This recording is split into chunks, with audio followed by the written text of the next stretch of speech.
Bismillahirrahmanirrahim. Assalamualaikum warahmatullahi wabarakatuh.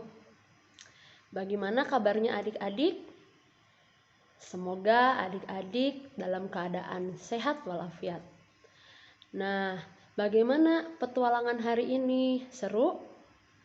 Apakah adik-adik ada yang sudah mengerjakan atau masih belum sama sekali?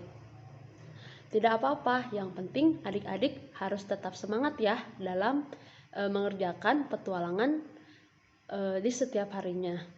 Oke, di video kali ini Bu Sam akan menjelaskan sebenarnya apa sih hikmah yang ada atau hikmah yang terkandung dari kegiatan yang telah adik-adik lakukan. Nah, tadi kan adik-adik sudah diberi instruksi untuk mencari 10 tanaman dan dideskripsikan. Nah, tadi Bu Sam sudah lihat nih hasilnya, beberapa orang dari adik-adik sudah mengerjakan dan hasilnya Masya Allah bagus sekali. Karena Bu Sam yakin kalian mengerjakannya dengan sungguh-sungguh. Kalian mengikuti setiap instruksi yang sudah Bu Sam sampaikan, dari mulai memfoto, kemudian mencari tanamannya dan mendeskripsikan apa saja ciri-ciri dari tanaman itu. Nah, sesuatu yang dikerjakan dengan serius dan sungguh-sungguh, tidak setengah-setengah, akan menghasilkan hasil yang sempurna. Maka dari itu tadi Bu Sam banyak melihat hasil dari adik-adik itu bagus-bagus sekali, karena adik-adik mengerjakan suatu tugas dengan baik, dengan sungguh-sungguh, sesuai dengan instruksi dan tidak setengah-setengah. Tapi jika kalian mengerjakan setengah-setengah, mungkin hasil yang diperoleh tidak akan sempurna. Maka dari itu dalam setiap mengerjakan tugas, adik-adik harus benar-benar serius. Kemudian adik-adik harus mengerjakan dari awal sampai akhir secara tuntas dan tidak setengah-tengah. Nah, kemudian ketika adik-adik membuat video atau foto, apakah adik-adik meminta bantuan kepada ayah atau bunda di rumah?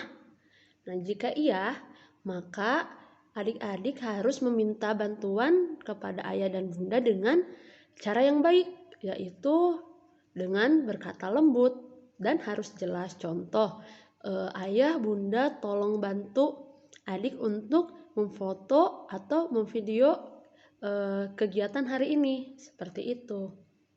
Kemudian jika ayah dan bunda memberi pendapat mengenai tugas adik-adik, adik-adik harus menerima. Seperti contoh, misal kata ayah atau bunda, adik-adik harus berkata seperti ini atau seperti ini. Nah, itu harus tetap adik-adik terima, karena kita menghargai pendapat dari orang lain.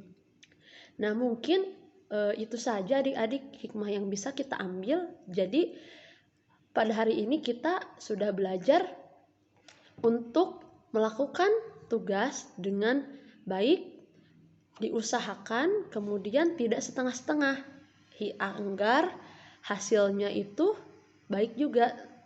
Dan yang kedua, kita harus meminta bantuan dengan cara yang baik, dengan berkata baik dan lembut. Dan yang terakhir, kita harus selalu mendengarkan pendapat orang lain walaupun tidak sesuai dengan pendapat kita, karena itu salah satu contoh menghargai pendapat orang lain. Nah, mungkin segitu saja adik-adik untuk hikmah pada petualangan kali ini. Semoga besok adik-adik bisa lebih semangat lagi untuk melakukan petualangan-petualangan selanjutnya. Dari Bu Sam sekian. Wassalamualaikum warahmatullahi wabarakatuh.